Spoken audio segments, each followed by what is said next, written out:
சனி வக்ர பெயர்ச்சி பலன். சிம்ம ராசிக்கு நடக்கப் போகும் 10 முக்கிய விஷயங்கள். சனி எந்த திசையில் செல்கிறார், உங்கள் ராசிக்கு எத்தனையாவது இடத்தில் இருக்கிறார் என்பதை வைத்து உங்களின் வாழ்க்கை மேலே போகிறதா கீழே விழப் போகிறதா என்று பார்த்துவிடலாம். சனியின் மூலம் வாழ்ந்தவர்களும் இருக்கிறார்கள், வீழ்ந்தவர்களும் இருக்கிறார்கள். அப்படிப்பட்ட சனிதான் தற்போது வக்ர பெயர்ச்சி அடைகிறார். அது என்ன வக்ர பெயர்ச்சி? அவ்வப்போது முன்பும் பின்னும் நகர்ந்து பலன்களை மாற்றுவார். சில சமயங்களில் ராசி ரீதியாக மாறாமல் நட்சத்திர ரீதியாக முன்னும் பின்னும் நகர்வார். இவர்தான் இந்த முறை வக்கிர பெயர்ச்சி அடையப் போகிறார். கும்பத்தில் சனி பின்னோக்கி சதய நட்சத்திற்கு செல்கிறார். அதனால் இது வக்கிர பெயர்ச்சி. ஜூன் 30ஆம் தேதி முதல் வக்ர பெயர்ச்சி அடைகிறார் சனி பகவான். அதன்பின் அக்டோபர் 5ஆம் தேதி மேலும் பின்னோக்கி சென்று அவிட்டம் நட்சத்திரத்தை அடைகிறார். பலன்கள். 1.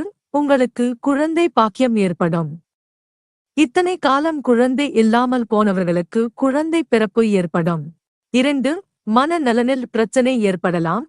அதே சமயம் உங்களுக்கு மனநலனில் பிரச்சனை வரலாம். எவ்வளவு பணம் வந்தாலும் நிம்மதி இல்லாத நிலை இருக்கலாம். 3. மற்றவர்களை காலி செய்யும் கெட்ட எண்ணம் வேண்டாம். யாரையும் பற்றி தவறாக யாரிடமும் பேச வேண்டும். 4. பல பிரச்சனைகளில் இருந்த உங்களுக்கு பிரச்சனைகள் தீரப்போகிறது.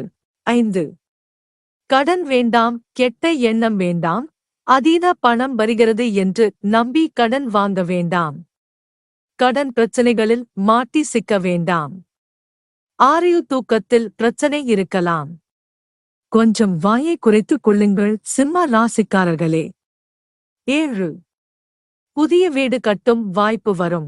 நிலம் வாங்கும் யோகம் அடிக்கும். சொத்துக்களுக்கு அதிபதி ஆகும் வாய்ப்பு தேடி வரும். 8. மிக மோசமான பொருளாதார சூழ்நிலை, கழுத்தை நெரிக்கும் கடன், குழந்தைகள் வாழ்க்கையில் பிரச்சனைகள். 9. எதிர்காலத்தை புரட்டி போடும் அந்த ஒரு சம்பவம் கண்டிப்பாக நடக்கும். அதாவது திருமணத்திலோ வேலையிலோ நீங்கள் எதிர்பார்க்காத பெரிய மாற்றம் நடந்து உங்கள் எதிர்காலத்தையே புரட்டி போடும். 10. சரியான முடிவுகளை எடுத்தால் கால் மேல் கால் போட்டு அமரலாம். பரிகாரம். தஞ்சை பிரகதீஸ்வரர் ஆலயம் சென்று பூஜை செய்யுங்கள்.